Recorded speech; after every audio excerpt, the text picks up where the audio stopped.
And there's no particular remit for this session. It's more a reflections on what you've heard, what's been talked about this evening. I just wanted to start, though, by turning to the two science laureates. You've spoken beautifully in that last session, but you are both fundamental scientists. Paul, you discovered the mechanisms of the cell cycle. Ben, you made molecular machines using nanochemistry.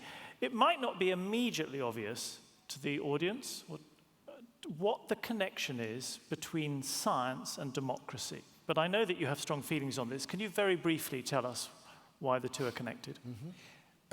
Maybe I start. Science is critical for democracy. Science fundamentally is the pursuit of truth.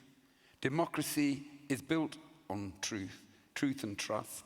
Science provides a trusted way at generating knowledge. It's critical for the democratic process. And not only that, science is influencing society increasingly as generations go on, and we have to produce democratic institutions and ways of working that can accommodate and take on board the complexities of science. I'm not sure we got there yet, but we have to do it. Thank you.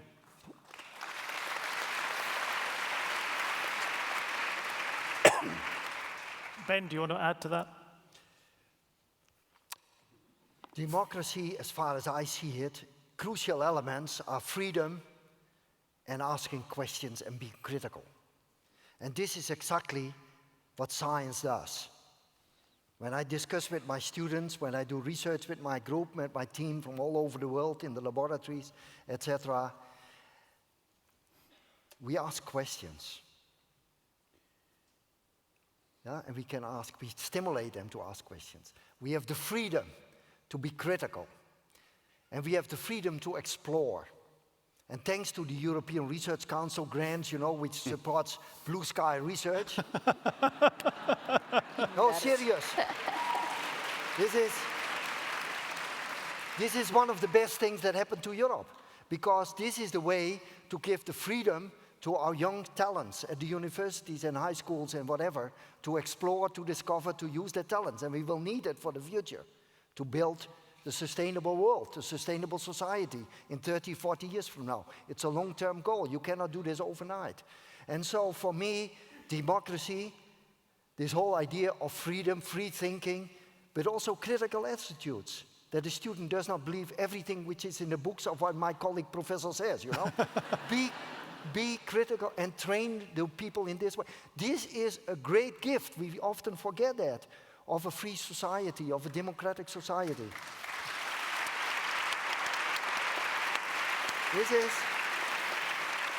once again, I cannot emphasize enough, these young people is the next generation that will be the leaders in our countries, both politics, industry, sustainable society of the future. Thank you. Maria, I know you wanted to reflect a little bit on the discussion on AI that's happened just now. I loved listening, but you almost looked at it like you were users of it, right? And I'll throw out just a few things for you to think about.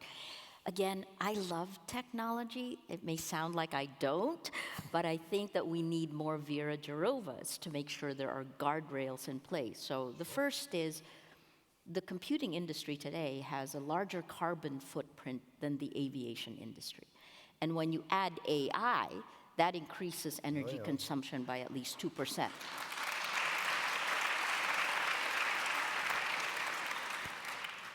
The pursuit of AGI, artificial general intelligence, which is to take everything and throw it in, right?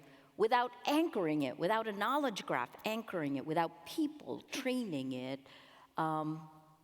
is speculative still, I would say, right? Because you're asking. So last year we spent $50 billion to invest in generative AI, in artificial general intelligence.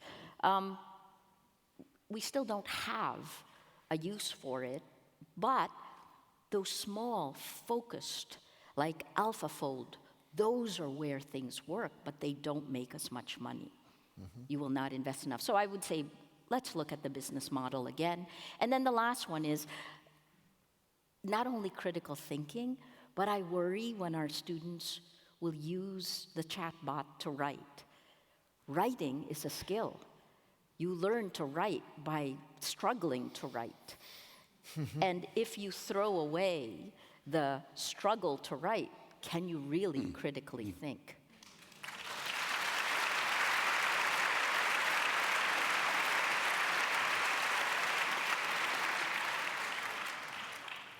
You can respond to it.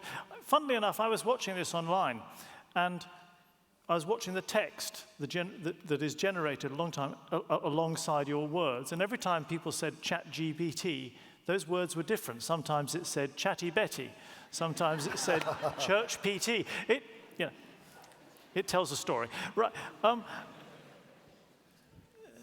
Oleksandra, I'd like to bring you in. What would you like to reflect on? Probably I will say that if we want to save democracy and freedom in the world, it's obligation of everybody to practice democracy and freedom daily. And this means that sometimes we have to go beyond of the zone of comfort. Like people in Ukraine who now fighting just for a chance to build a country where the rights of everybody are protected, government is accountable, judiciary is independent, and police do not beat students who are peacefully demonstrating like we have just 10 years ago when we had this authoritarian regime. So I also think that we have to support each other because something which we face, this threat, can't be solved in national borders. When large-scale wars started, democracies told, let's help Ukraine not to fail. And Ukraine obtained the first weapons to be able to defend ourselves. First, real sanctions against Russia were introduced into force. And we are extremely grateful because it's helped us to survive. But we must move further. We have to set ambitious goals. Let's help Ukraine to win. Because there is a huge difference between let's help Ukraine not to fail and let's help Ukraine to win. Democracies must win wars because only spread of freedom make our world safer. The world needs success of Ukraine.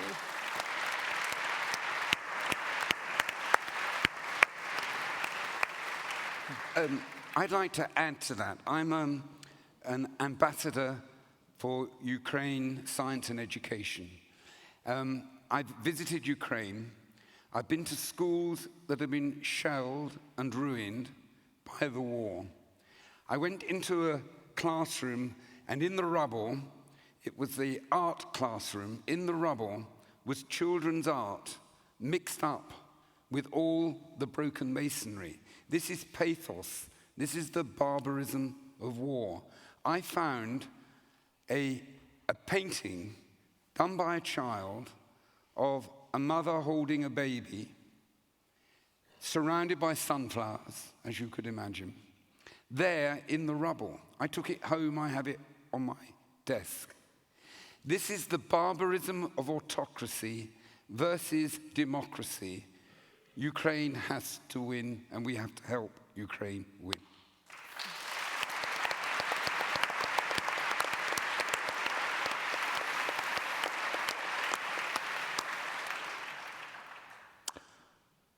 What that means is a whole nother conversation, of course.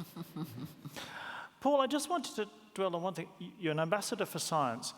You have a very hopeful message from the power of science to unite people, don't you? Where there are differences across nations which seem insurmountable, science sometimes bridges the gap, right? I do. I think science has the power of diplomacy. It's perhaps not been fully recognized, where often more cultural activities have played that role. But science speaks with a common language across all nations. Science breaks down barriers, and even when it's difficult, it is possible to talk, particularly with discovery science, which is open and somehow beyond the politics.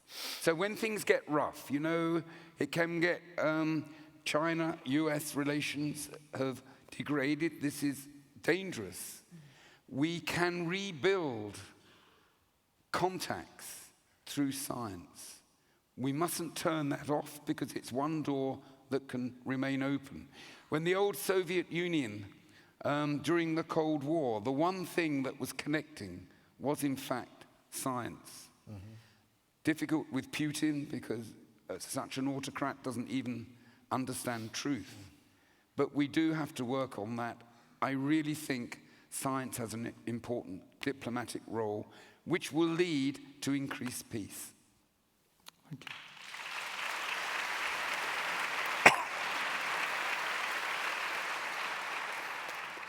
Ben, you wanted to comment, or just? No, just I want to emphasize how important this is. Science has no borders, and there is a lot of talk about borders and fencing in and all these things. Science has no borders. Knowledge belongs to humanity all over the world.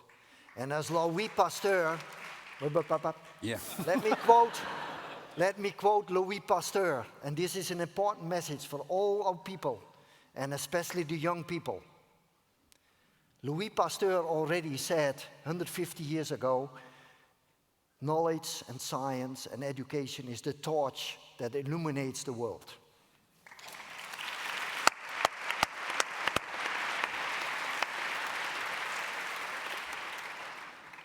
That would be a very good closing line, Ben, and perhaps we should stop now because we're out of time. But I just want to offer the chance for a last statement to Maria, and if you want to go again, Oleksandra, please.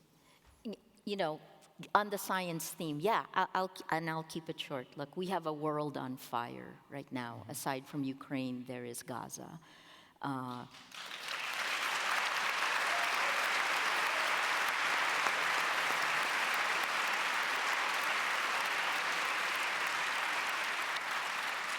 We have divided generations, right? If you look at Gen Z, how Gen Z actually has decolonization narratives, takes it much more strongly, believes in it stronger than my generation. So there's that, and then you have the technology that is like the match that sets the whole thing on fire. We have never lived through anything like this in my lifetime. I'm 60 this year, last year. So, I guess I'll end it with science, right? The Heisenberg uncertainty principle. The very act of searching changes everything. The minute you go, so the Heisenberg uncertainty principle, you shoot an electron, a radioactive electron into a closed system to find the location of an electron. And then the only way you will find it is the ricochet of the radioactive electron. So you'll never know exactly where that electron is that you're finding. You'll only see when it's deflected, but when it's deflected, the electron moves. Yeah. That's the world of creation we live in today, and we must make it better. We must keep searching.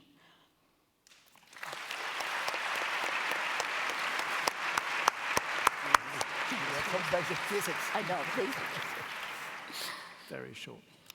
I don't know how historians in future will call this historical period, but we are used to live in very challenging time. The whole UN system of peace and security is collapsing before our eyes. This means that we will see fires, like wars, more and more often in different parts of the globe because the whole international system is faulty and sparks everywhere. And this means that in such challenging time, the role of ordinary people become more and more crucial because people can change the history quicker than the UN intervention.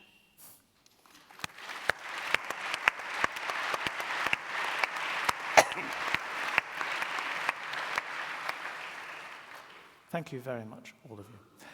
So that is it for the evening. I have a couple of things I'd like to do. First of all, I would like to thank the partners who make all of this possible.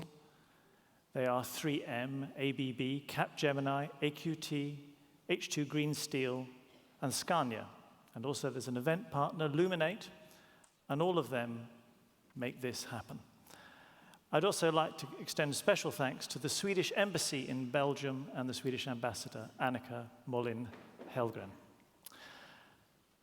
I'd like to thank all our participants for so kindly coming all the way to Brussels and being part of this. Thank you. But I'd also particularly like to thank you, the audience, because you don't know what a difference you make, perhaps, but talking from stage to such an enormous, engaged crowd really elevates the conversation in an intangible way. And so your presence is also what makes the dialogue. Thank you all very much for being here.